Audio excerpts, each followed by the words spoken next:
RSS या राष्ट्रीय स्वयंसेवक संघ आज विश्व का सबसे बड़ा स्वयंसेवी संगठन है और इस संगठन की छत्र छाया में विकसित और शिक्षित हुए कार्यकर्ता आज देश का विकास कर रहे हैं।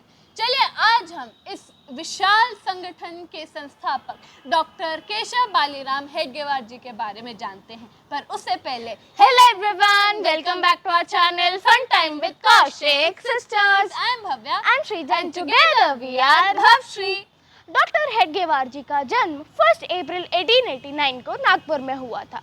जब वो मात्र 13 साल के थे तब उनके माता पिता की प्लेग महामारी के कारण मृत्यु हो गई थी, लेकिन उस छोटी सी उम्र में उनके हृदय में देश के प्रति प्रेम था और वो बचपन से ही क्रांतिकारी प्रवृत्ति के थे।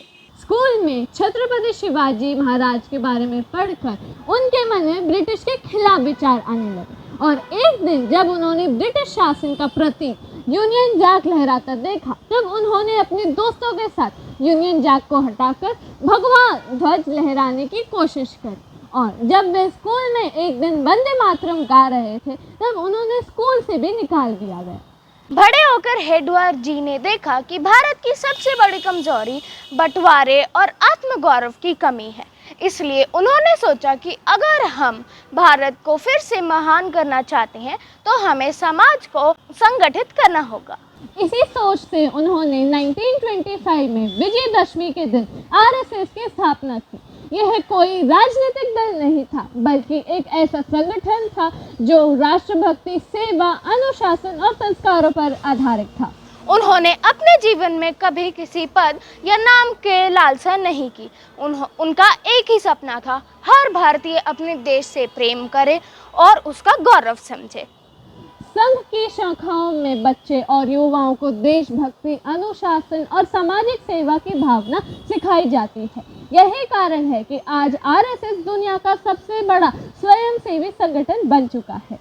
डॉक्टर हेडगेवार जी का जीवन हमें यह सिखाता है कि अगर व्यक्ति निस्वार्थ भाव से देश के लिए काम करे तो वो आने वाली पीढ़ियों के लिए दिशा बदल सकता है। चलिए उनकी कुछ सीखों को अपने जीवन में अपनाएं, जैसे समाज सेवा करें, समय का सम्मान करें, सच्चाई और अनुशासन को अपनाएं, भारत को एकजुट और समृद्ध बनाने में संकल्प लें। डॉक्टर हेडगेवार जी आज हमारे बीच नहीं है, पर उनका सपना, उनके विचार और उनका संगठन आज भी करोड़ों लोगों को प्रेरणा दे रहा है। जय हिंद।